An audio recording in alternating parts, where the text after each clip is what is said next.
Un restaurant luxueux, la lueur des bougies scintillait, mais chaque seconde resserrait l'étau autour d'elle. Mara traça exactement 4 lettres, HELP. Le premier à le remarquer ne fut pas le serveur. Ce fut le célèbre milliardaire de la table numéro 12, Vincent Richetti. Son regard s'ancra dans le sien, et il murmura, tel un ordre, suivez-moi. Sinon, vous disparaissez ce soir. Salut la famille Soul Stories. Nous sommes sur le point de commencer une toute nouvelle aventure romantique. Dites-nous en commentaire d'où vous nous regardez, pour que nous puissions voir que la famille Soul Stories est présente partout dans le monde. 19h25. L'appartement du 3e étage à Hoboken n'était empli que d'une douce musique de fond, pareille à une chute d'épingle, et de l'odeur d'un café refroidi depuis longtemps. Mara Reed, 27 ans, était assise en tailleur sur une chaise pivotante, la main droite tenant un stylo, la gauche feuilletant des photos aux bords usés. Sur le mur, en face de son bureau, 3 visages la dévisageaient depuis des post-it jaunes. Michelle Torres, 24 ans. Sarah Kim, 22 ans. Amanda Wells, 26 ans. 3 épingles rouges, plantées sur une petite carte de Jersey City, formaient un triangle tremblant près de la zone portuaire. Enfin, au bord du panneau, vacillant sous la lumière, une photo d'identité à moitié recouverte par un vieux badge d'employé. Sous le badge, le sourire incliné d'une fille, ses yeux bruns brillants comme l'été. Emily. Mara tira légèrement le badge vers le bas, inspira, puis le repoussa pour couvrir la photo. Ses doigts étaient froids de ce bref contact. Emily était toujours là, tel un rappel à la fois doux et cruel. La police l'avait autrefois classée comme fugueuse. Le dossier fut classé en quelques pages. Le corps fut retrouvé plus tard près de la rive, identifié grâce à un bracelet bon marché. Ce jour-là, Mara se tenait devant la porte d'un bureau, écoutant la voix monocorde d'un officier dire qu'ils avaient fait de leur mieux. Elle regarda l'horloge au mur, la trotteuse avançant sans attendre personne, et sut à cet instant que sa confiance dans le système avait été arrachée, tel le clou porteur d'une structure. Tout s'était effondré sans un bruit. Elle ouvrit son ordinateur portable. L'écran affichait un tableur bondé de colonnes, nom, âge, lieu de travail, dette, horaire de service, et registre de transactions automobiles. À côté, un dossier de capture d'écran de caméras de surveillance des magasins autour du port, chaque fichier nommé par un code qu'elle seule comprenait. Mara zooma sur Michelle passant la porte de service d'un bar près des quais. Dans le coin, une silhouette sombre portant une casquette de baseball tournait légèrement la tête. Pas de visage net, flou comme une réponse à qui il manquerait le dernier mot. Elle prit une gorgée de café froid. L'amertume déferla. N'abandonne pas juste parce que c'est amer, avait un jour ri Emily, plissant le nez la première fois qu'ils avaient essayé de faire du café sur le porche de leur vieille maison. Le souvenir fusa, rapide comme des phares dans la nuit, puis disparut. Mara reposa la tasse et fit défiler jusqu'à la colonne intitulée « Offre d'emploi ». Les 3 filles avaient reçu des offres d'emploi d'appoint bien payées et flexibles dans les 6 semaines précédant leur disparition. Même zone, même description vague, travail facile, aucune expérience requise. Des miettes de pain semées sur un chemin conçu pour égarer. Elle retourna à la carte, traçant des lignes de leur lieu de travail jusqu'aux ruelles étroites près du port. Les flèches convergeaient vers un entrepôt abandonné à la lisière. Telle une dent gâtée au milieu de la dentition étincelante de la ville. Mara nota dans son carnet, entrepôt E17, porte de service côté nord, camion non identifié entrant tard la nuit. Besoin d'un point d'observation plus élevé. En dessous, elle ajouta, ne pas y aller seule plus de 3 fois par semaine. Appelez Marc avant. Envoyer code. Mark Sullivan était son rédacteur en chef, l'une des rares personnes à la rédaction qui croyait en elle, tout en s'inquiétant comme un mentor chevronné. Il disait toujours en plaisantant que Mara avait le flair d'un limier pour les gros coups, mais ce n'était pas un radar, juste une fin qui refusait de s'arrêter. Mara ouvrit un tiroir et sortit un appareil photo équipé d'un téléobjectif, emprunté à un ami. Elle vérifia la batterie, essuya l'objectif et inséra une nouvelle carte mémoire. À côté se trouvait un téléphone prépayé réservé au travail, une bombe lacrymogène, un petit couteau multifonction, et un fin rouleau de ruban adhésif médical effiloché. Quand ses doigts effleurèrent le ruban, elle entendit son professeur de journalisme d'investigation de dernière année, chaque reportage a un moment de vie ou de mort, parfois littéralement. Préparez-vous comme si ce moment allait arriver. Mara ferma son sac à dos, rangeant l'équipement dans un ordre fixe, jusqu'à l'obsession.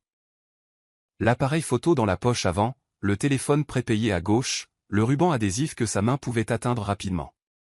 L'habitude lui donnait un fragile sentiment de contrôle sur un monde qui n'appartenait jamais au contrôle. La fenêtre était entr'ouverte, laissant entrer le vent de mars, chargé de l'odeur humide du fleuve et d'une fine couche de sel accrochée aux arbres. Mara se leva et se dirigea vers le mur. Elle ajouta une note sous la photo d'Amanda, appel anonyme au Lucia S. Demander son service. Trouver un prétexte pour engager la conversation. Sous Sarah, trouver coloc. Vérifier facture. Sous Michel, retourner quai 12. Interroger autre barman. Chaque ligne était un petit pas qui faisait avancer l'enquête. Ce rythme vers l'avant était la seule chose qui aidait Mara à tenir pendant les longues nuits où ses yeux piquaient comme du sable. Avancer. Un jour viendrait où ce mur ne retiendrait plus 3 photos. Un jour où le badge n'aurait plus besoin de rien cacher. La pensée arriva avec une douleur aiguë dans la poitrine, l'obligeant à y presser sa paume, comme pour apaiser un bleu. Son téléphone vibra. Un message de Marc. Toujours réveillé. Dors. Tu commences à écrire comme quelqu'un en équilibre sur une corde raide. Mara répondit, vais aux portes aux 2 mains. Toi en face des le 17 à une vue. Les points de suspension indiquant qu'il écrivait apparurent, puis disparurent. Marc appela. Sa voix était basse, rauque. Mara, je sais que tu vas y aller. Au moins, promets-moi 2 choses. 1. Tu donnes des nouvelles toutes les 2 heures. 2. Si quelque chose te semble bizarre, ne joue pas les braves. Tu n'as rien à prouver. Elle appuya son front contre le mur, fixant les noms devant elle. Je ne prouve rien. Je paie une dette. Envers qui, demanda Marc. Le silence s'étira comme une corde tendue. Envers celle pour qui personne ne paie, dit-elle. Marc expira lourdement. D'accord, je resterai connecté tard. Envoie des photos si tu obtiens quelque chose. Et Mara. Tu n'es pas la seule à qui ça importe. Je sais. Elle raccrocha et laissa le téléphone retomber dans le silence. Elle éteignit la lumière principale, ne laissant qu'une petite lampe de bureau. La lueur enveloppait le clavier, transformant le bureau en bois en une scène étroite. Mara ouvrit un nouveau document et commença à esquisser l'article. Plus jamais invisible. Le titre apparut comme une promesse à elle-même.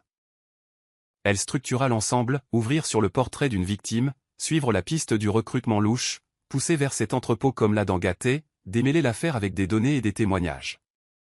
Au lieu d'écrire la fin, elle tapa un point d'interrogation géant. Si le système n'arrive pas à temps, qui le fera? Juste sous la question, un souvenir soudain jaillit. Émilie faisant du vélo dans une ruelle étroite, les cheveux volant derrière elle, criant « Il fera beau demain ». Prends ton appareil photo, Mara. À l'époque, Mara ne photographiait que le ciel. Maintenant, elle photographiait les ombres. Elle s'approcha du rebord de la fenêtre. La silhouette de Jersey City clignotait de signaux codés. Mara se pencha dans l'encadrement, laissant le froid toucher ses poignets. L'engourdissement l'aidait à se concentrer. Elle répéta mentalement les étapes du lendemain, remplit l'horaire dans son carnet, cocha la case, préparée. Puis elle regarda de nouveau le mur, droit dans les 3 visages. 3 vies mal étiquetées par le système. 3 histoires laissées en suspens. Elle murmura, craignant de briser la nuit, plus personne ne sera oublié. Ses doigts touchèrent le badge d'employé au-dessus de la photo d'Émilie. Lentement, elle le souleva, laissant le visage de sa sœur apparaître entièrement sous la chaude lumière jaune. Sur la photo, Émilie posait la main sur l'épaule de Mara, alors âgée de 17 ans. Elle souriait. Un sourire qui ne savait rien des dossiers classés trop tôt, des appels sans réponse, des funérailles sans explication. Je te le promets, murmura Mara.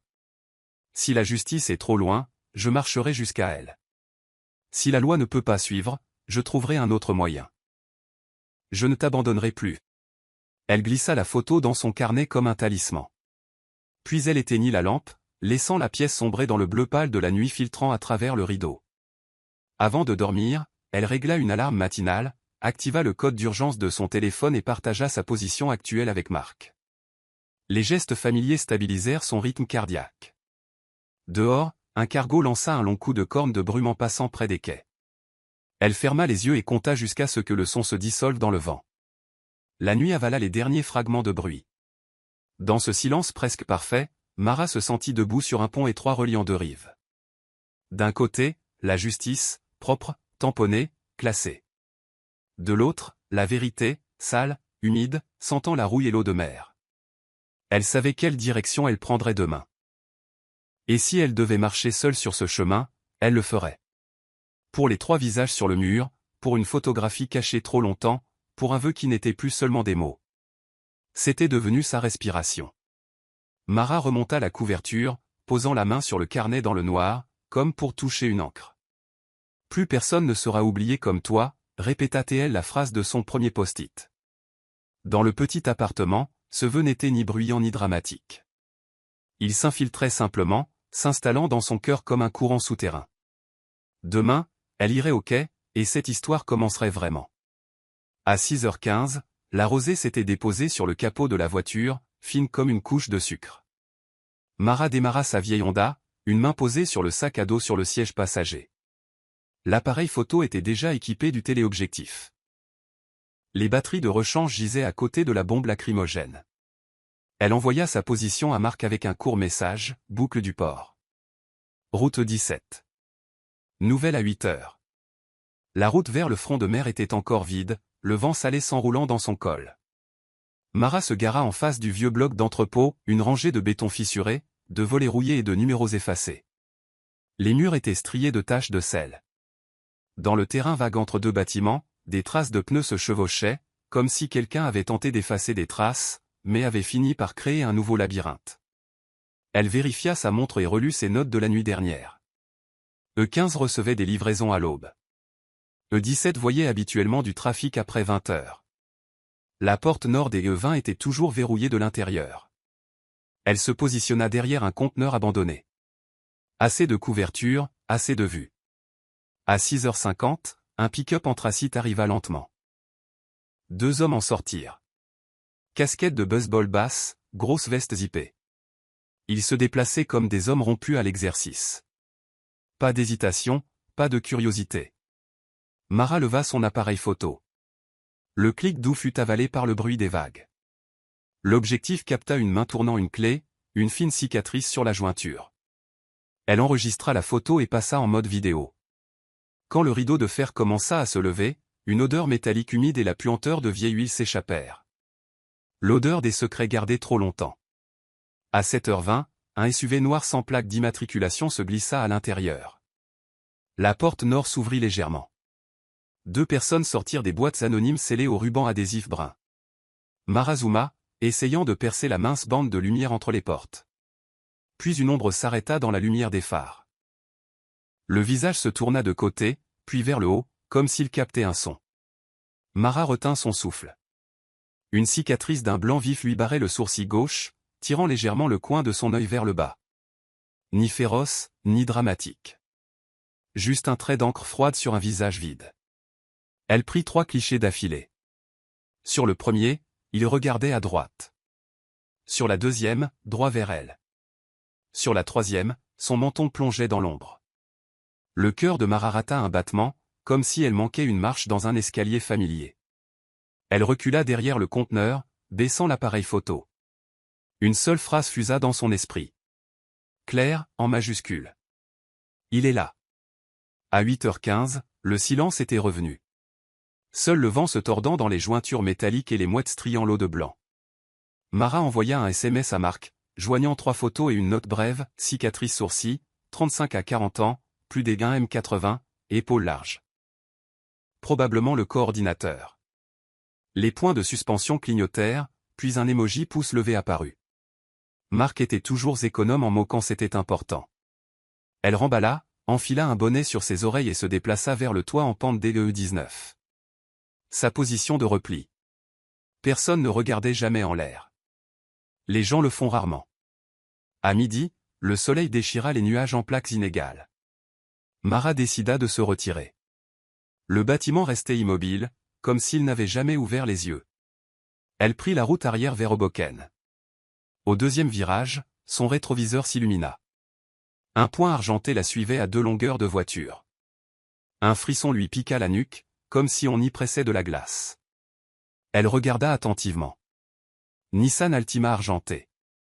Vitre teintée. Pare-choc éraflé. Ça pouvait n'être rien. Ou pas. Elle ralentit, mettant son clignotant nonchalamment pour entrer dans une station-service. La Nissan la dépassa, hésita, puis continua. Elle compta les battements de son cœur jusqu'à 10, mit un peu d'essence, une mise en scène pour un public invisible, nettoya son pare-brise et repartit. À l'intersection suivante, la Nissan était de retour. Même distance. Cette fois, elle ne l'imaginait pas. Elle expira lentement. 3 étapes. Le rituel qu'elle avait pratiqué pour se calmer. 1. Monter la radio juste assez pour masquer tout bruit d'appareil photo. 2. Envoyer un SMS à Marc avec sa position et le signal convenu. M pour surveiller. 3. Changer de route pour rentrer, éviter les rues familières, et ajouter 2 boucles inutiles pour que le suiveur teste sa patience. La Nissan restait derrière, sans hâte, comme un requin qui n'a pas besoin de se presser. Mara tourna dans une rue étroite bordée d'arbres nus et de maisons en briques rouges. Elle s'arrêta à une épicerie de quartier, coupa le moteur, entra acheter une bouteille d'eau et un paquet de menthe. En ressortant, elle regarda autour d'elle d'un air absent, comme si elle se souvenait d'une course à faire. La Nissan était passée, mais attendait maintenant un pâté de maison plus loin. Quelqu'un à l'intérieur apprenait à respirer au même rythme que la ville. Elle ne regarda pas directement, le capta seulement du coin de l'œil. Pas de visage.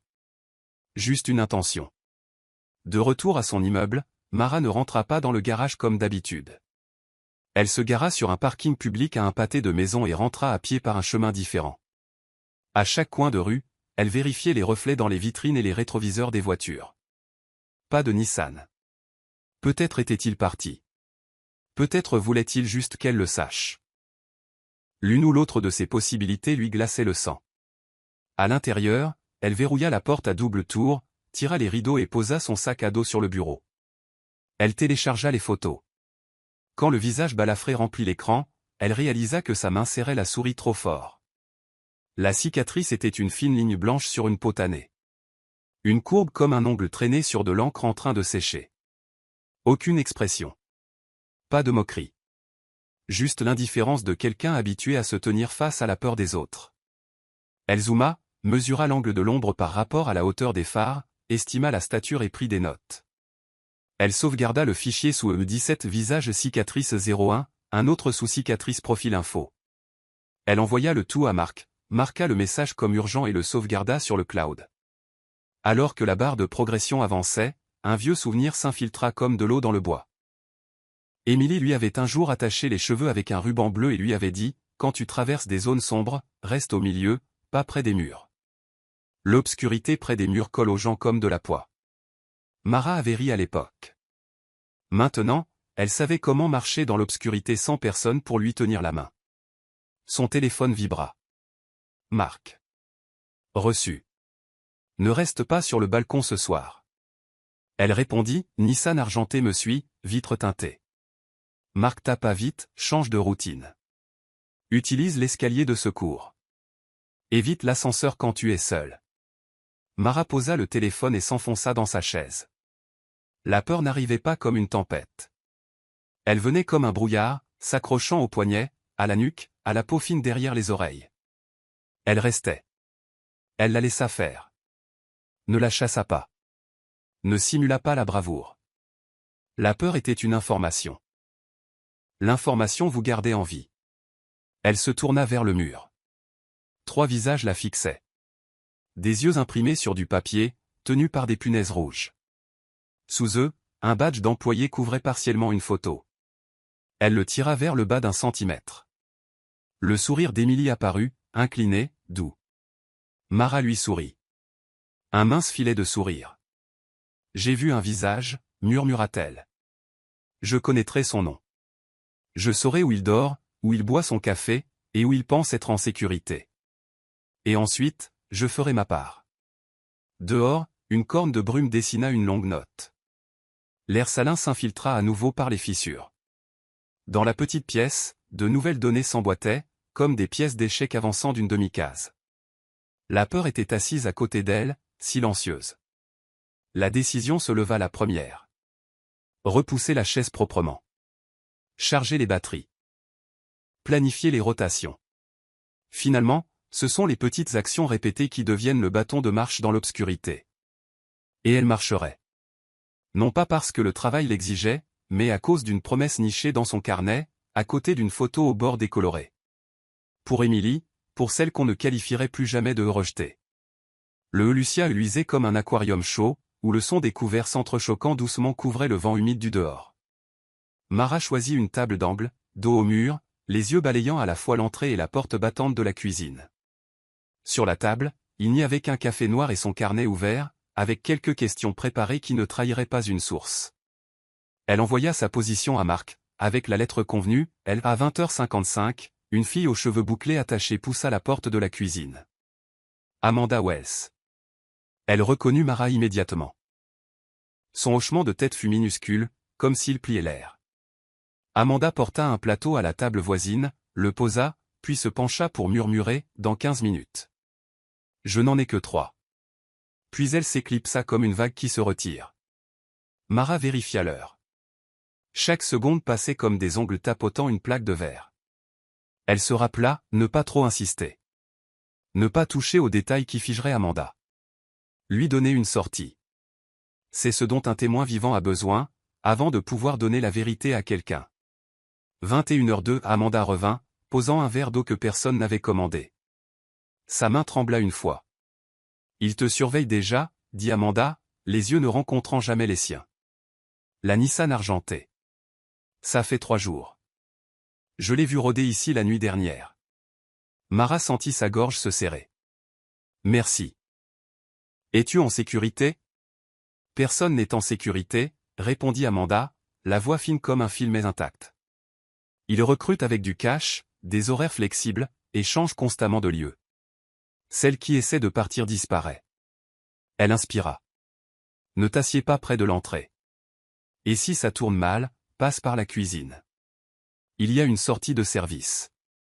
Mara inclina son carnet pour cacher son écriture, notant rapidement, cash. Horaire flex. Changement lieu. Sortie cuisine. Qui coordonne, demanda-t-elle à voix basse. Les yeux d'Amanda balayèrent la porte. Le type avec la cicatrice au sourcil gauche. Il n'a l'air de rien, mais tout le monde sait qu'il faut l'écouter. Le cœur de Mara cogna fort. Sourcil balafré. Il était sur les photos, et maintenant il avait une place dans un témoignage. Des morceaux de verre brisé commençaient à former une image. La porte du restaurant s'ouvrit. 2 hommes entrèrent, ne cadrant pas avec l'atmosphère de vin et de lin blanc. Ils ne regardaient pas le décor, ils mesuraient les distances. Celui de devant rabaissa la visière de sa casquette. La lumière effleurant la cicatrice sur son sourcil comme un trait d'encre sombre. Mara reposa sa tasse avec précaution, priant la porcelaine de ne pas teinter. Va à la cuisine, dit Amanda, toujours sans la regarder. Tout de suite. Si j'y vais, ils sauront, murmura Mara. Si tu restes, ils sauront aussi. Amanda prit un menu et le plaça devant Mara, comme pour suggérer un dessert. Je dois retourner travailler. Ne lève pas les yeux. Dans 30 secondes, ils s'assieront près de la porte. Ne passe pas par là. Mara ne regarda pas, mais elle sentit l'air se déplacer alors que les 2 hommes s'installaient à la première table près de l'entrée. Leur posture était comme des points d'exclamation. Court, vif, ne laissant aucune place au doute. L'un d'eux sortit son téléphone, faisant défiler l'écran, les yeux balayant brièvement la salle. Son regard effleura Mara une demi-seconde, assez longtemps pour que les 2 camps s'enregistrent mutuellement. Amanda se retourna vers la cuisine, mais avant que la porte ne se referme, elle murmura à l'oreille de Mara, « Si tu ne me vois pas ici à 22h30, va au dîner de Grove Street. » Dernière table. La porte se referma. Mara resta seule avec le son feutré des assiettes entrechoquées et l'odeur du beurre et de l'ail dans la poêle. Elle fit glisser son téléphone sous le plateau de la table et écrivit à Marc. Chez Lucia. Scarborough vient d'entrer. Bloque les sorties. Possible test de reconnaissance. L'indicateur de frappe apparut, puis s'effaça. Sors de là, texta Marc. Ça n'en vaut pas la peine. Mara jeta un regard circulaire. Sortir signifiait passer devant eux. Derrière elle, il y avait la cuisine. Le chemin d'Amanda. Mais la porte de la cuisine se trouvait pile dans le champ de vision de Scarborough. Elle se sentit comme un pion pris dans la ligne de mire d'une tour. L'homme balafré dit quelque chose à son compagnon, d'une voix basse et égale. L'autre se leva, se dirigeant vers le couloir des toilettes. Un chemin qui croisait directement l'entrée de la cuisine. Mara comprit. Il coupait les issues de secours, effaçant les sorties comme on passe une gomme sur un plan. Elle tenta de respirer. Une inspiration mi-superficielle, mi-profonde. Sur sa table, une serviette blanche reposait à côté de la cuillère. Mara posa la pointe de son stylo sur le bord de la serviette, puis s'arrêta. Trop tôt. Elle avait encore le temps de trouver un autre plan, si quelqu'un la remarquait. La porte s'ouvrit à nouveau. Un groupe de 4 hommes entra. Costume sur mesure. Ils se déplaçaient avec le calme de l'eau versée dans un verre. Ils prirent la table 12. Le centre du restaurant. Un endroit avec vue sur tout, sans être trop en évidence. L'homme à leur tête avait des cheveux noirs soigneusement plaqués et ne portait pas de cravate. Il ne regardait pas autour de lui. Son regard transperçait les choses. Un bref instant, son regard croisa celui de Mara. Ni froid, ni curieux. Comme s'il avait toujours su qu'elle était là. Il te surveille. La voix d'Amanda résonna dans son esprit, crispant les nerfs de sa nuque. Mara appuya son stylo. Le trait sur le papier fit le bruit d'un loquet qu'on ouvre. Elle écrivit HELP. Le mot « help » restait là, comme une minuscule lampe torche dans un tunnel. Personne ne le vit. Jusqu'à ce que quelqu'un le voie. L'homme de la table 12 leva les yeux. Son regard passa de la serviette devant Mara. Puis revint à ses yeux. Un court trajet. Mais lourd d'une décision. Il se leva, sa chaise ne faisant aucun bruit. Les 3 hommes qui l'accompagnaient changèrent de position. Nonchalamment, comme pour faire de la place à un serveur. Mais lorsqu'ils s'immobilisèrent, leur placement bloquait comme par hasard le passage entre Mara et les 2 hommes qui gardaient la sortie. Il marcha jusqu'à la table de Mara, tira la chaise en face d'elle et s'assit. Il ramassa la serviette comme s'il s'agissait d'un reçu oublié, la plia et la glissa dans la poche de son manteau. Sa voix était douce. Basse. Avec une tonalité de vague frappant la jetée. Suivez à la lettre tout ce que je vais dire. Mara sentit une partie de ses épaules se détendre. Une partie qui n'avait pas eu sa permission de bouger. Qui êtes-vous? Celui qui va vous faire sortir d'ici sans courir. Il se pencha plus près, d'1 centimètre. Ne regardez pas la porte. Comptez jusqu'à 3, levez-vous. Marchez à ma droite. Elle hocha la tête. 1, 2, 3. Ils se levèrent en même temps. Scarborough se leva aussi, un regard acéré comme une lame balayant la salle. L'homme à côté de Mara posa légèrement sa main sur son épaule. Pas une poigne, juste assez pour réécrire la scène pour quiconque regardait. Ces 2-là sont arrivés ensemble. Ils se tournèrent entre les tables, glissant au milieu des conversations murmurées. L'un des hommes de la table 12 se tenait déjà à l'intersection du couloir et de la porte de la cuisine, barrant la route à l'homme chargé de l'intercepter. « Excusez-moi, dit-il poliment, souriant des lèvres mais pas des yeux. » Le bloqueur hésita, puis céda. Le message était clair. Pas de violence ici. Pas de scène. Pas encore. Alors qu'ils approchaient de la sortie, Scarborough pencha légèrement la tête, sa main droite glissant sous sa veste. Mara entendit son cœur battre plus fort que le cliquetis de la vaisselle. La main sur son épaule appuya doucement. « Continuez à marcher, dit l'homme, le ton inchangé. » La porte s'ouvrit. Le vent nocturne et l'odeur de vieille pluie s'engouffrèrent comme un linge froid. Dehors, un crachin brumeux tombait comme une poudre éparpillée. Le trottoir luisait sous les phares des voitures. Un SUV noir attendait, moteur allumé. L'homme guida Mara vers la portière arrière et l'ouvrit vivement de sa main libre. Elle glissa sur la banquette tandis qu'il entrait après elle. « Allez-y, dit-il au chauffeur. » Le SUV se fondit dans la circulation, les vitesses passant aussi doucement que des doigts sur des touches de piano. Ce n'est qu'alors que Mara remarqua à quel point elle serrait son stylo, jusqu'à ce que la douleur éclose dans sa paume. « Qui êtes-vous » demanda-t-elle à nouveau. Il tourna la tête, son regard s'assombrissant comme l'eau profonde d'un port. « Vincent Riquetti, dit-il. » Réponse courte. La longue? Je gère les aspects de cette ville que tout le monde prétend ignorer. Mara regarda la vitre brouillée par la pluie. La mafia portuaire, dit-elle. Ce n'était pas une question. Ça dépend comment vous l'appelez, répondit Vincent, sans fierté ni déni. Et vous êtes la journaliste qui vient de demander de l'aide. Je ne vous ai rien demandé. Si, dit-il en tapotant la poche où reposait la serviette. Et je ne suis pas du genre à ignorer un tel signal. Son regard s'ancra dans le sien. Scarborough n'arrêtera pas. Vous touchez à quelque chose qu'ils ne veulent pas qu'on voie. Pourquoi m'aider, lâcha Mara, trop vite pour reconsidérer. Vincent marqua une pause, pesant la vérité. Parce que je ne fais pas dans le trafic d'êtres humains, dit-il. Et parce qu'ils ont mis les pieds sur mon territoire. Un autre temps, plus doux, plus lent. Et parce que vous êtes la seule personne ce soir à avoir écrit ce mot sur la table. Le SUV traversa un pont, la lumière embrasait la chaussée humide. Mara regarda son reflet se brouiller sur la vitre. Si je sors maintenant? Vous pouvez, dit Vincent. Mais il y aura une autre Nissan qui attendra à un autre coin de rue. Ou pire, vous perdrez encore quelqu'un. Le nom d'Émilie ne fut pas prononcé. Mais Mara le sentit rouler lourdement dans sa poitrine. Elle expira. D'accord, dit-elle doucement.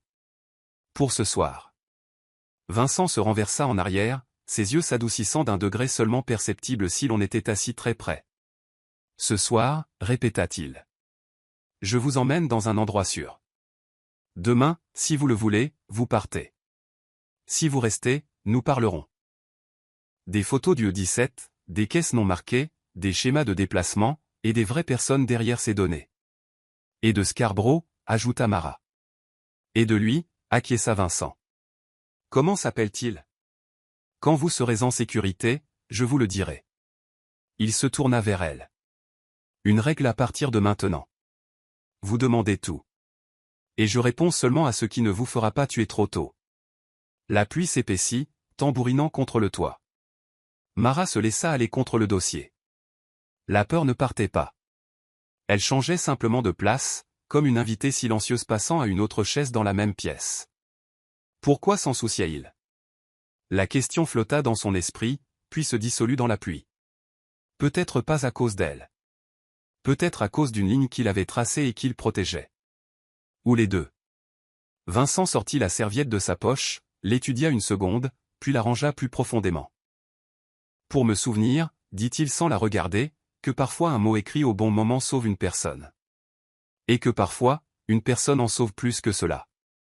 Le SUV quitta la route de la rivière pour s'enfoncer dans l'ombre d'un quartier calme. Ce soir, répéta Vincent alors que la voiture ralentissait devant un immeuble doté d'une porte en acier. Vous êtes en sécurité. Demain, nous déciderons. Mara serra son carnet. Elle ne savait pas ce qu'elle déciderait au matin. Elle savait seulement que ce soir, elle respirait encore. Et c'était un début. L'immeuble se dressait sur une pente tranquille de Forlì, sa façade gris acier et ses portes à double vitrage reflétant la pluie en fines stries blanches. Le SUV s'arrêta au bord du trottoir, l'eau de pluie dégoulinant de son toit. Vincent guida Mara à travers le hall silencieux, passa sa carte, et l'ascenseur s'ouvrit comme une bouche sans son. 10e étage. Le couloir était moquetté dans des tons sombres. La porte de l'appartement avait 3 serrures, chacune cliquant sur un ton différent, comme des instruments s'accordant avant une représentation. L'intérieur était soigné et neutre. Canapé bas, table en verre, 2 écrans muraux affichant les 4 flux des caméras extérieures. Pas de tableau, juste des lumières chaudes. La petite cuisine était approvisionnée en eau en bouteille, café, crackers et conserves. Pas un hôtel, mais quelqu'un avait anticipé. Vincent accrocha son manteau à une chaise et désigna la porte opposée. Chambre. La salle de bain est à gauche. Si vous avez besoin de vêtements secs, regardez dans le placard à l'intérieur. Mara posa son sac à dos mais ne s'assit pas. Ses yeux balayèrent la pièce. Fenêtre par balles, rideaux épais, la porte du balcon verrouillée de l'intérieur. Vous utilisez souvent cet endroit, demanda-t-elle. Parfois, dit Vincent. Quand quelqu'un a besoin de ne pas être trouvé. On frappa à la porte. Un homme aux cheveux courts, aux larges épaules et au manteau noir trempé entra après que Vincent eut déverrouillé. Lucas, le présenta Vincent. Il est posté dans le couloir ce soir. Quelqu'un d'autre le remplacera demain matin. Si vous devez sortir, prévenez-le d'abord. Lucas fit un signe de tête poli à Mara. Des yeux calmes, le genre d'homme qui avait vu assez de tempêtes pour comprendre la valeur du silence. Puis il sortit. La porte se reverrouilla. Vincent versa 2 verres d'eau. Asseyez-vous. Mara s'assit au bord du canapé, tenant le verre pour sa chaleur. Donc, dit-elle, le regard fixé sur les écrans de surveillance. Vous faites partie des affaires que la ville prétend ignorer. Je ne le nierai pas, dit Vincent. Je gère ce dont j'ai hérité. Mais je fixe des limites. Le trafic d'êtres humains n'est pas de ce côté-ci. C'est lequel, ce côté-ci? Celui que je peux encore regarder dans le miroir. Il eut un sourire ironique.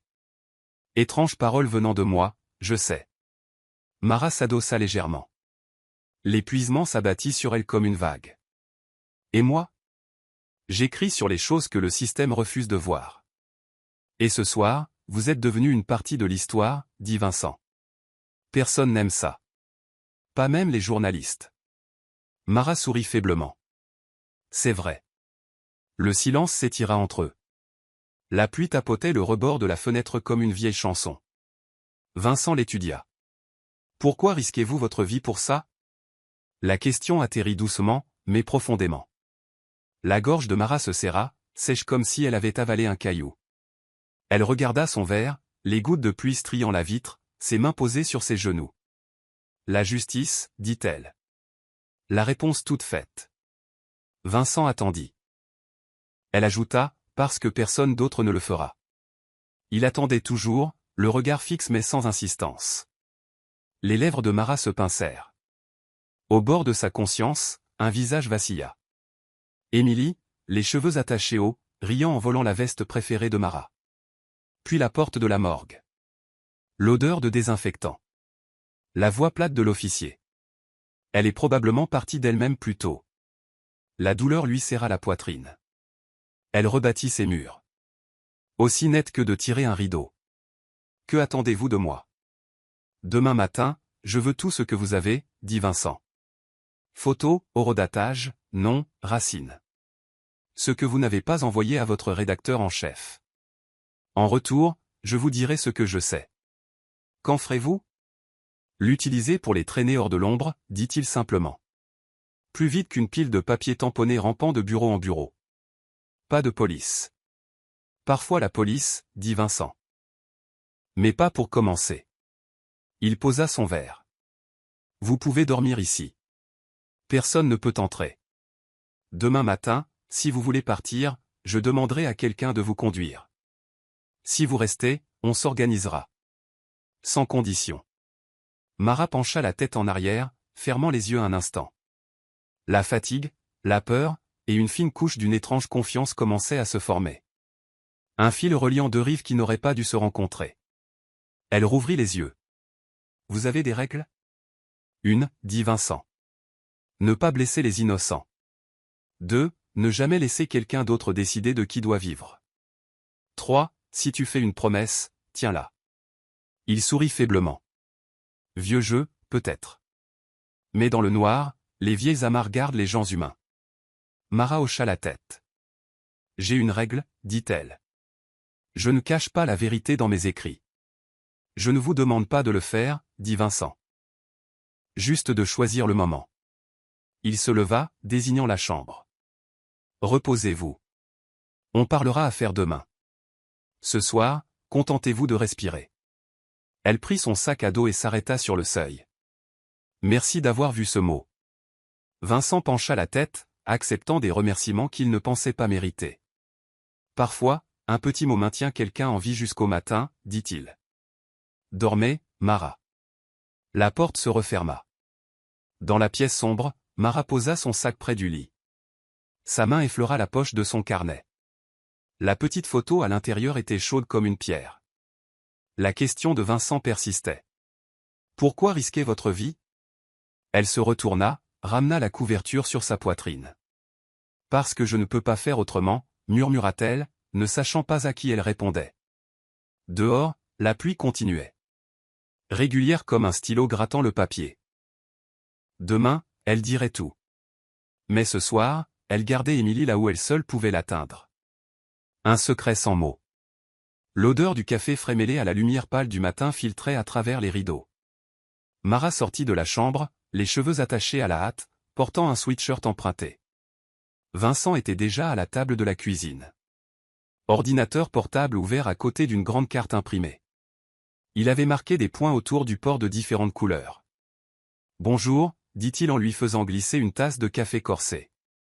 Plus doux que celui, amer, qu'elle buvait habituellement. « Commençons par E17, » dit Mara en s'asseyant et en sortant un disque dur externe de son sac. Elle le brancha et ouvrit un dossier de photos. 3 clichés de l'homme balafré remplirent l'écran. Tourné vers la droite, regardant droit devant, s'estompant dans l'ombre. Vincent sirota son café, zoomant. L'épaule gauche plus haute que la droite. Vieille blessure, peut-être. Il se tient comme quelqu'un habitué à porter une arme sur la hanche droite. Je l'ai estimé à environ un M85, peut-être un M88, dit Mara. Le côté gauche de son visage se crispe quand il parle.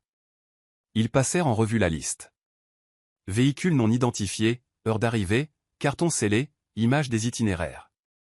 Vincent épingla chaque élément sur la carte. Cette route est habituellement bloquée. Il l'éviterait. Cet itinéraire secondaire le long des quais est peu surveillé.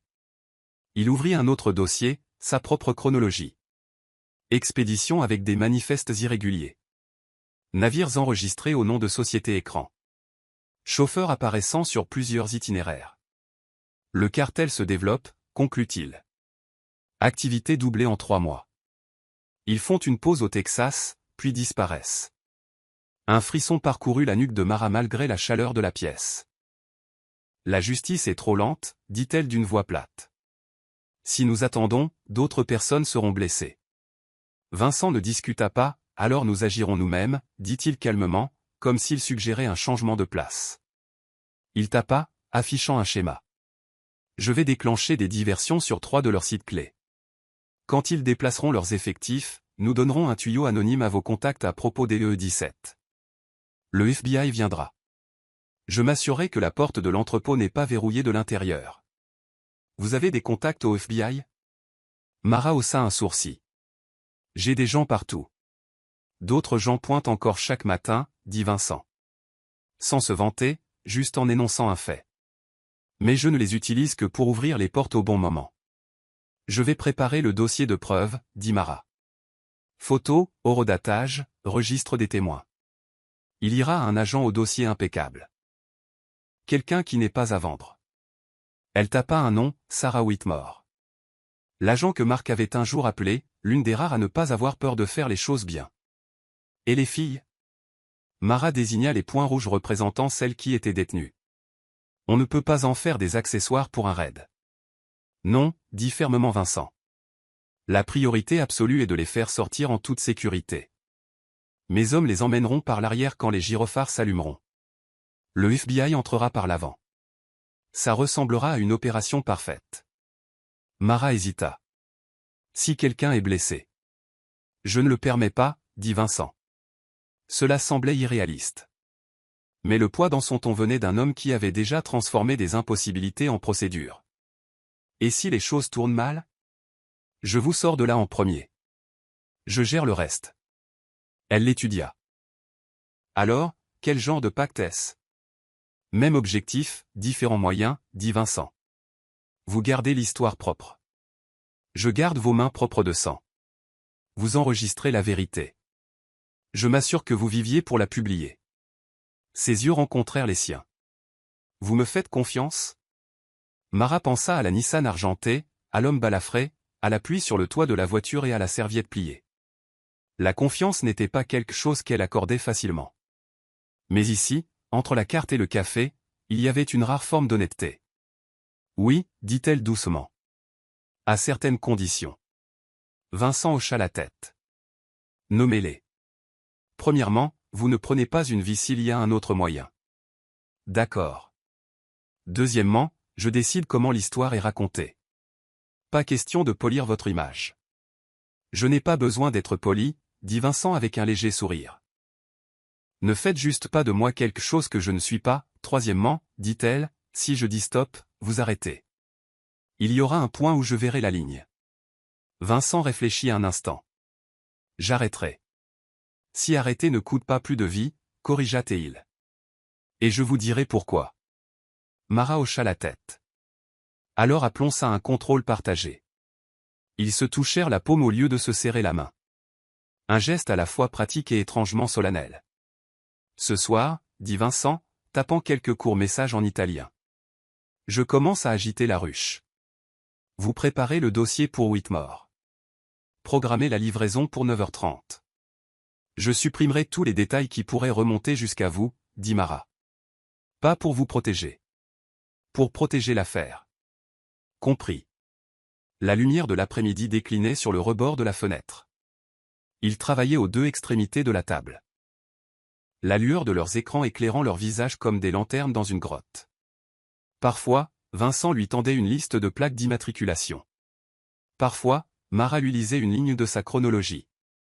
Dehors, Forlì était d'un calme impossible. À l'intérieur, un accord était scellé par des mots comme « d'accord »,« compris » et « confiance ». Alors que Mara versait plus d'eau, Vincent parla sans lever les yeux. Si vous vous demandez pourquoi je vous aide, au-delà du territoire et des frontières, c'est parce que vous avez appelé ça par son nom. Pas une information. Des gens. Mara s'appuya contre le comptoir, quelque chose de serré dans sa poitrine se desserrant à moitié. Et si vous demandez pourquoi je suis resté, c'est parce que je veux que quelqu'un soit en vie demain pour raconter son histoire. Ils ne trinquèrent pas. Ils se retournèrent vers leurs écrans. La confiance n'éclot pas bruyamment. Elle sonnait comme un stylo traçant une ligne sous un nom.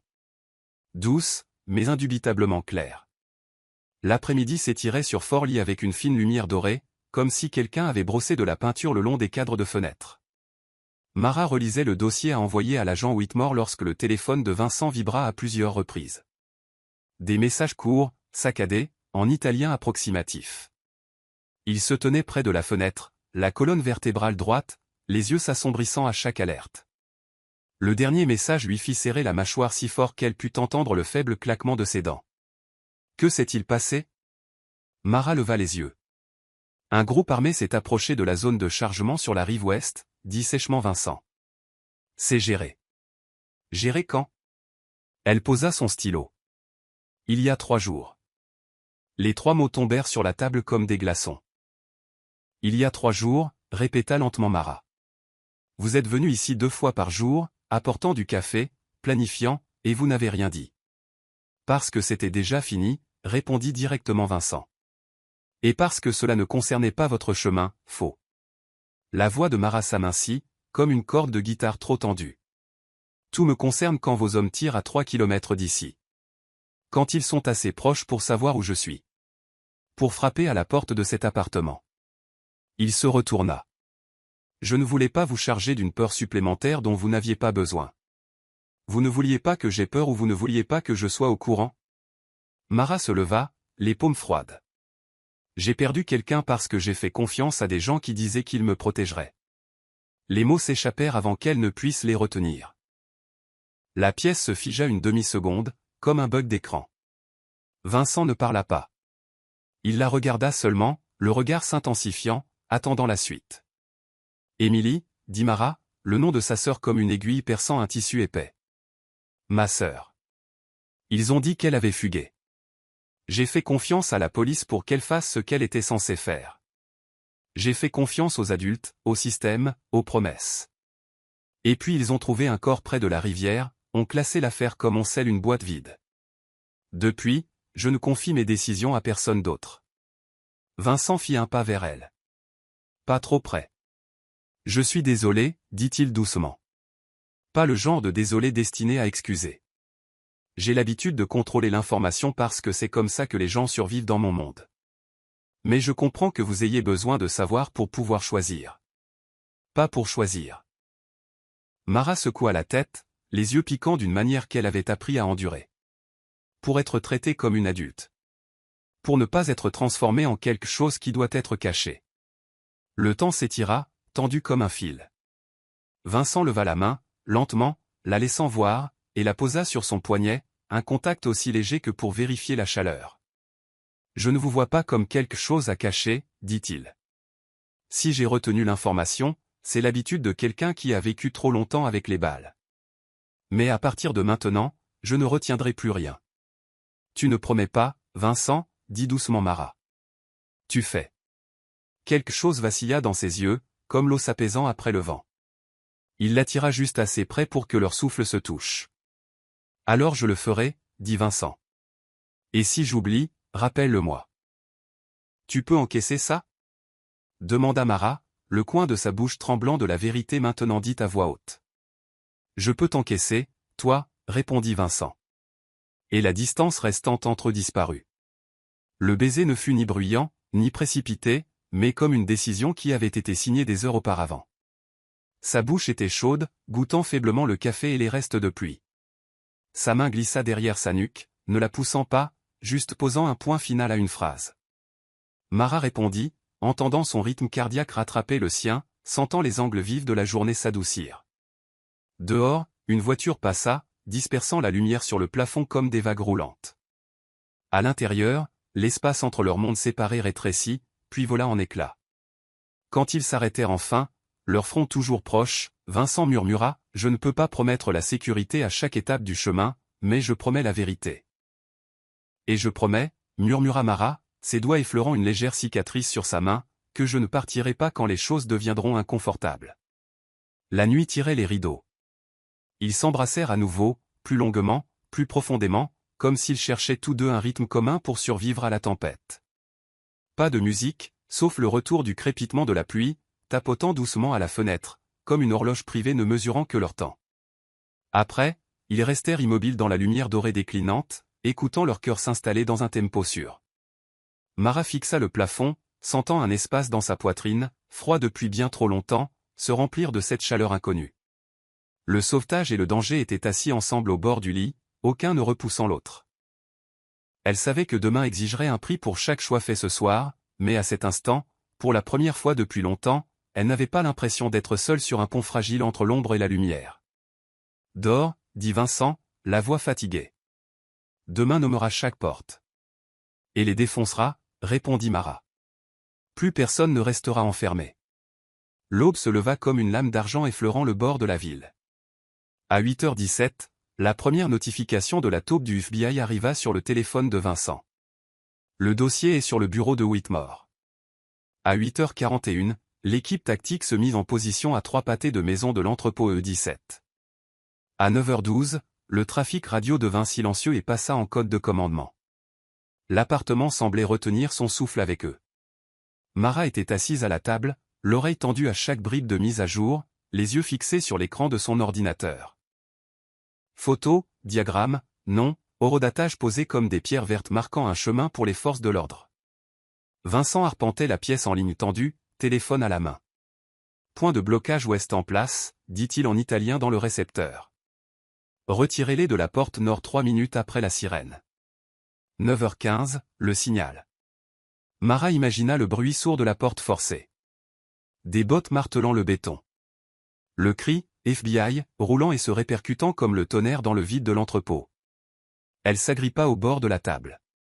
Chaque seconde s'étirait aussi longtemps qu'un épais chapitre. 9h27, un SMS. Déplaçons les personnes. 9h41, rez-de-chaussée sécurisé. 9h47, un seul mot. 17. Mara avait retenu sa respiration si longtemps qu'en expirant, sa poitrine lui fit mal comme si elle avait nagé en eau froide. 17. Elle ferma les yeux un instant, comme pour marquer une étape dans sa vie. Vincent s'arrêta derrière sa chaise. Ne la toucha pas, posant juste sa main sur le dossier, partageant un moment sans mots. 1 heure plus tard, Mara était dans la salle d'interrogatoire temporaire du FBI. Lumière blanche, table en métal froid. Elle prenait des notes tandis que 2 agents posaient des questions standards. Puis ils la laissèrent quelques minutes en privé avec 3 personnes prêtes à parler. Michel Torres tremblait si fort que sa tasse s'entrechoquait dans ses mains. « Ma mère, est-ce qu'elle sait que je suis en vie ?» Mara pinça les lèvres et garda une voix stable. « Elle est en route. Vous la verrez dans quelques minutes. » La deuxième était Sarah Kim, les yeux baissés, la voix fine comme un fil. Mara n'insista pas. Elle laissa le silence s'installer plus longtemps que d'habitude, laissant Sarah garder l'autorité sur sa propre histoire. La troisième était une fille aux cheveux sombres, son âge difficile à évaluer. La faim et la peur avaient vieilli son visage.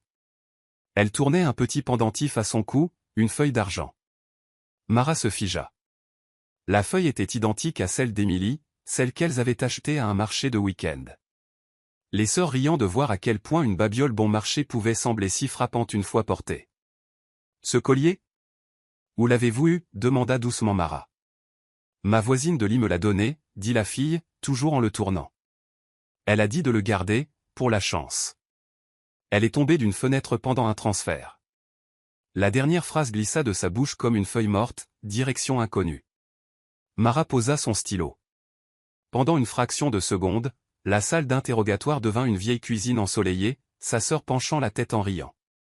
Une vague froide déferla dans la poitrine de Mara et se retira. Elle ne pleura pas. Elle n'entendait plus. Elle toucha légèrement le bord de la table, comme pour toucher une pierre d'ancrage. « Merci, dit-elle. » Elle a transmis la chance au bon endroit. Lorsqu'elle sortit dans le couloir qui sentait le désinfectant, Vincent attendait au fond, les mains dans les poches de son manteau, se tenant comme un point final ferme au bas d'une page bondée. 17, répéta-t-il, comme si dire le nombre à voix haute le rendait réel. 17, répondit Mara. Et une feuille. Ils ne parlèrent pas de la feuille en sortant sur le parking sous le froid soleil de midi. Ils n'en avaient pas besoin. Sa signification se tenait quelque part entre eux, silencieuse mais lourde. Cette nuit-là, la ville alluma ses fenêtres d'or comme une discrète félicitation. Les informations parlèrent d'un raid mené par le FBI sur la base d'un tuyau anonyme crédible. Mara rédigea son article, gardant les noms et les détails sensibles exactement là où ils devaient être pour protéger les victimes. Quand elle ferma l'ordinateur portable, Vincent portait déjà son manteau. « Où vas-tu ? demanda Mara. « Terminer ma part, dit Vincent, la voix plate comme une lame fraîchement affûtée. Leur commandement pense que le New Jersey est une aire de repos. Ce soir, je vais leur donner une leçon de géographie. » « Pas de négociation ? demanda Mara, bien qu'elle connaisse la réponse. « Non, dit Vincent. Certaines choses ne se négocient pas. » Mara croisa son regard et vit deux choses à la fois. Un homme qui avait tracé ses lignes dans le sang et l'homme qui avait aidé 17 personnes à sortir d'une pièce sans fenêtre. « Reviens, dit-elle, ne demandant pas ce qu'il allait faire. « Je reviendrai, acquiesça Vincent, puis il ajouta, comme une promesse privée que seul entendrait, pour tout te dire. La porte se referma derrière lui. Dehors, la nuit était comme de l'eau noire, retenant encore les vagues à venir. Mara se tenait dans la lumière du salon, sa main sur la petite photo dans son carnet. La feuille d'argent n'appartenait plus au cou d'Emily. Elle était devenue le signe que certaines choses font un cercle et trouvent ceux qui en ont besoin. Elle respira lentement. Au fond d'elle, un sentiment calme de victoire s'ouvrit, accompagné d'une douleur douce, comme une peau se refermant juste sur une coupure. 17 personnes sont en vie. Une personne nommée. Et ce soir, l'obscurité savait qu'il y avait ceux qui viendraient frapper. Le SMS d'alerte arriva à 20h12. Quelqu'un a posé des questions sur toi au vieux café. Voiture argentée, vitre teintée. Mara fixa les mots, un frisson lui parcourant l'échine. Elle jeta un œil au moniteur muraux. Le couloir était vide, la porte coupe-feu immobile, la cage d'escalier dégagée. Mais le calme ressemblait à une couverture posée sur une lame. Deux coups légers. Lucas, vint la voix basse familière. Il entra, rabaissa sa capuche. Son manteau sombre était strié de pluie.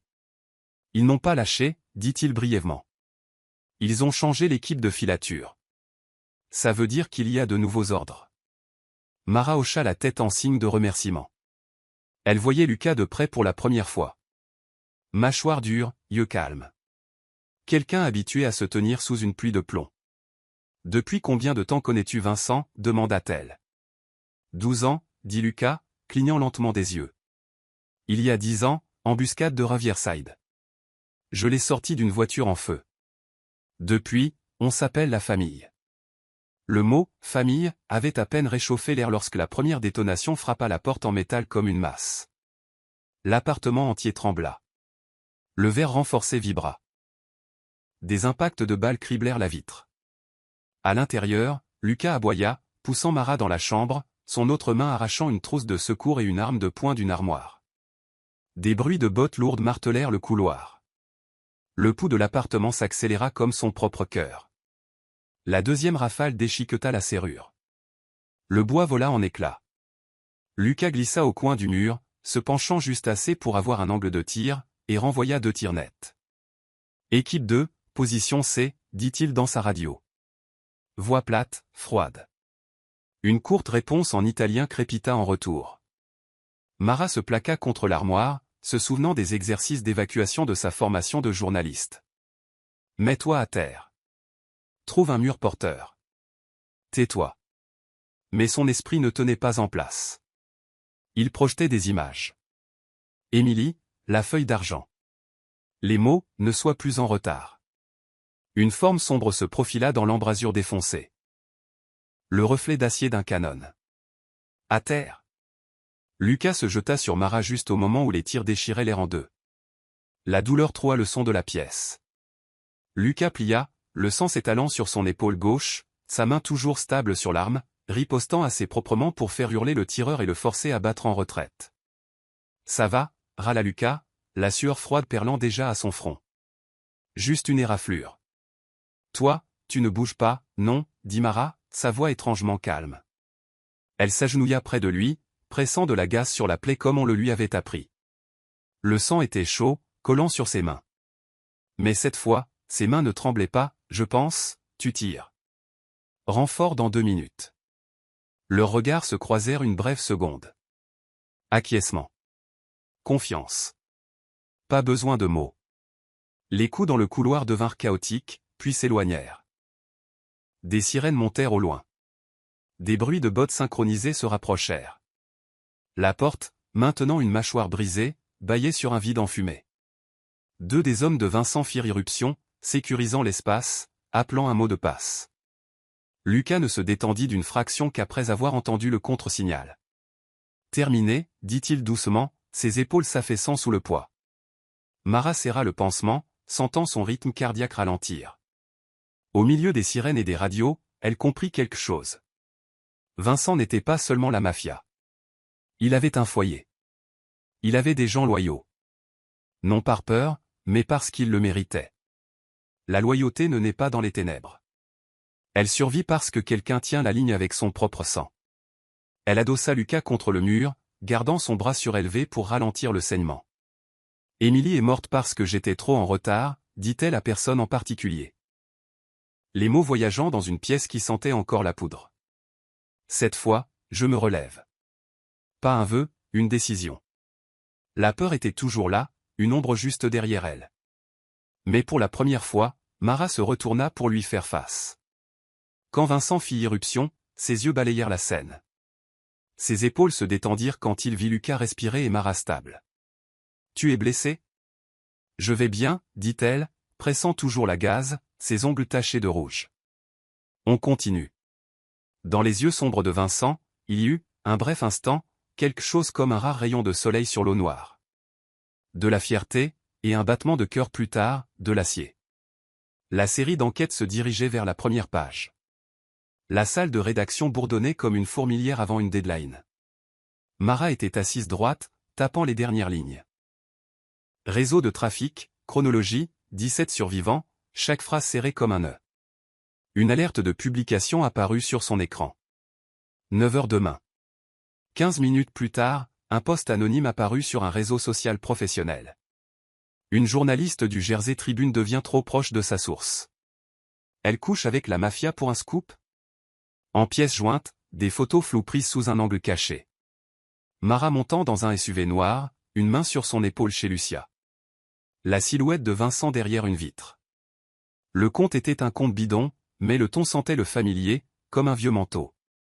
Son collègue masculin de la même équipe, celui qui ricanait chaque fois qu'elle recevait des éloges. La tempête monta, rapide et sale. Des centaines de commentaires inondèrent le post. Héroïne. Éthique bidon. Sans elle, où seraient ces 17 ? Le journalisme doit être impeccable. 2 vagues se brisèrent, l'écume blanche volant partout. Le téléphone de Mara vibra sans arrêt. Sa boîte mail se remplit d'exigences de clarification sur sa relation avec le crime organisé. Une réunion d'urgence fut convoquée. La salle de conférence aux parois de verre brillait comme une plaque de glace. Marc était assis en bout de table, le front plissé en un V profond. Le collègue masculin se pencha en arrière, doigts entrelacés, les yeux brillants comme quelqu'un qui venait de jeter une allumette sur une poudrière. « Mara, dit le chef du desk, la voix raide.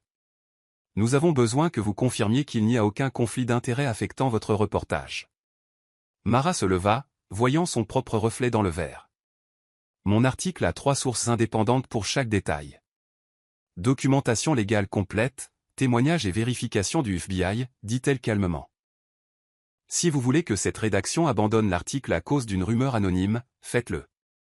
Mais dites clairement que nous abandonnons de vraies personnes parce que nous avons peur du noir. Une gorge se racla. Le collègue se pencha en avant. Le public a le droit de savoir comment vous obtenez les informations. En travaillant, répliqua Mara, les yeux rivés dans les siens. Et en écoutant les gens que personne ne veut entendre. Elle se tourna vers la salle. La justice n'est pas noire ou blanche. C'est une longue étendue de gris, où la police peut ne pas arriver à temps, et où les procédures prennent des mois. Il y a des choses qu'ils ne peuvent pas faire, mais il les a faites, murmura quelqu'un. Il, demanda un autre. Oui. Mara ne recula pas, l'homme que vous appelez mafia, celui qui ne trafique pas d'êtres humains, celui qui a gardé 17 personnes en vie jusqu'à ce matin. Je choisis la vérité, même si elle vient de l'ombre. Et j'écris cette vérité clairement, vérifiée jusqu'à la moelle, pour qu'elle soit assez forte pour marcher dans la lumière sans brûler. Le silence tomba comme une lourde couverture sur la pièce. Marc retira ses lunettes, la regarda un long moment, puis tapota légèrement la table. Nous jugeons un article sur les preuves.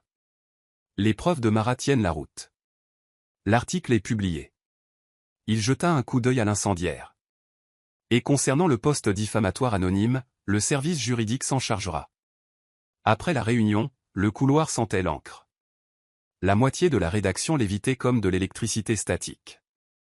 L'autre moitié lui serra doucement l'épaule en passant. Mara retourna à son bureau, rouvrit son brouillon. Son cœur battait toujours la chamade, non pas de peur, mais parce que pour la première fois, elle avait dit à voix haute ce qu'elle n'avait pratiqué qu'en silence. La justice est une route sale, avec de la boue et les empreintes de gens que nous préférerions ne pas mentionner. Mais c'est une route avec des rescapés. Les portes de l'ascenseur s'ouvrirent. Vincent n'était pas là, bien sûr. Il se tenait trop loin des pièces vivement éclairées comme celle-ci. Pourtant, Mara vit une ombre de lui dans le verre. Un homme à la lisière du monde légal, ne demandant pas d'applaudissements, tenant seulement sa parole. Elle expira et frappa à nouveau les touches. Envoyé. Dehors, la pluie commença, un fin crachin, comme si la ville lavait doucement la poussière d'un vieux panneau où l'on pouvait lire « Vérité ». L'auditorium de l'Association de la presse de l'État était bondé comme un poumon géant, respirant les applaudissements, les déclics d'appareils photo et les chaises raclant le bois. Sur scène, des lettres d'argent attrapaient les lumières. Excellence en journalisme d'investigation. Marc était assis au premier rang, bras croisés, un sourire qu'il ne pouvait cacher. Quand ils appelèrent son nom, Mara s'avança, son badge de presse tremblant légèrement au rythme de son cœur. Le trophée de cristal était assez lourd pour rappeler à celui qui le tenait que la victoire n'est jamais sans poids. Le présentateur lui fit signe de parler. Mara regarda au loin et trouva les yeux embués de mer, de jeunes visages récemment sauvés. Au fond, là où les ombres tiraillaient les lumières, elle crut voir une silhouette, main dans les poches, appuyée contre une embrasure de porte, silencieuse comme une promesse. Peut-être que Vincent n'était pas là, mais sa présence se tenait ferme dans un coin invisible, comme un repère sur une carte. Merci, commença Mara, sa voix d'abord rêche comme du métal sur du verre. Je ne vais pas refaire le récit de l'article. Il est déjà là. Elle prit une inspiration. Je veux raconter une autre histoire, celle d'Émilie, ma sœur. La salle sembla arrêter de cligner des yeux. La police a dit qu'elle avait fugué. Ils ont conclu qu'elle était partie avec un petit ami. Ils ont classé l'affaire. 3 mois plus tard, nous avons trouvé son corps dans une zone industrielle abandonnée près du port. Elle était victime d'un réseau de trafic. Elle marqua une pause, empêchant sa voix de se briser. Ma sœur était une victime. Elle méritait d'être retrouvée. Et ses filles aussi. Le son dans la pièce changea de couleur. Ce n'était pas de simples applaudissements. C'était un souffle collectif, comme une porte longtemps verrouillée qui s'ouvrait enfin. La justice, continua Mara, n'est pas toujours droite, propre et bien éclairée. Elle est désordonnée, désagréable, et parfois il faut aller là où personne ne veut aller. Je l'ai fait. Pour Émilie. Pour ses 17 filles. Et pour celles qui n'ont pas encore de nom. Alors qu'elle descendait de scène, Marc la serra fort dans ses bras. Si fier, murmura-t-il. Dans le hall, Mara aperçut une silhouette qui disparaissait juste dans la cage d'escalier. Elle se dépêcha. La porte s'ouvrit sur des marches en béton froid. Vincent attendait. Pas de sourire, mais des yeux plus doux. Félicitations, dit-il. Tu n'entres pas? Les projecteurs ne me vont pas, elle laissa échapper un petit rire. J'ai parlé d'Émilie. Je sais. Il leva la main, écartant une mèche de cheveux de son front. Tu transformes la douleur en chemin. Tout le monde ne le peut pas, ils restèrent en silence un moment. La ville murmurant comme l'océan en contrebas. Cet amour est dangereux, dit Mara la première, lisant à voix haute la fin que tous deux connaissaient déjà. Dangereux, dit Vincent, sans nier. Je ne peux pas promettre l'ordinaire. Moi non plus. Elle le regarda. Mais aucun de nous ne lâche. Un calme chaud emplit l'espace. Vincent entrelaça ses doigts avec les siens, serrant juste avec la bonne force. Alors nous apprenons à nous tenir la main tout en gardant l'équilibre, dit-il. Aimer et survivre, répondit-elle. Être honnête avec l'obscurité et loyal à la lumière, ajouta-t-il. Dans cette étroite cage d'escalier, l'aveu résonna comme un accord parfait. Cet amour n'était pas propre, mais c'était la bonne personne. Et parfois, la bonne personne est plus forte que la propreté.